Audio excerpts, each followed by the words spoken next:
नमस्कार मित्रांनो, आपण तुमच्यासाठी घेऊन आलेलो आहे पुन्हा एक नवीन मॉडेल।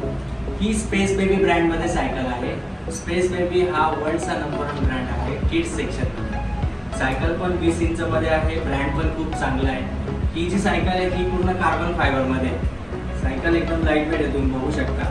आणि सायकलचं जे डिझाइन आहे ते फार युनिक आहे। सायकल पण एकदम जबरदस्त आहे। सायकल मध्ये तुम्हाला मागे पुढे दोघांकडे डिस्क ब्रेक आहे, ते तुम्ही बघू शकता। आणि सायकल मध्ये पूर्ण बेरिंग्स दिलेले आहेत, त्याच्यामुळे सायकलला स्मूथनेस फार आहे। सायकलची क्वालिटी पण खूप जबरदस्त आहे। सायकल मध्ये अलॉय व्हील्स दिलेले आहे मागे पुढे दोघांकडे, आणि पूर्ण मॅट फिनिश कलर आहे। त्याच्यामध्ये तुम्हाला वॉटर डेकल स्टिकर्स येतात। हे स्टिकर नाही आहे मित्रांनो, हे पूर्ण कलर मध्ये प्रिंट असतं। त्याच्यामुळे आपले साध्या सायकल सारखे याचे स्टिकर पण कधी निघत नाही। ब्रँड पण खूप स्टँडर्ड आहे, क्वालिटी पण खूप बेस्ट आहे। तर लवकरात लवकर या, लिमिटेड स्टॉक शिल्लक आहे आपल्याकडे, आणि घेऊन जा आपल्या मुलांसाठी। थँक्यू।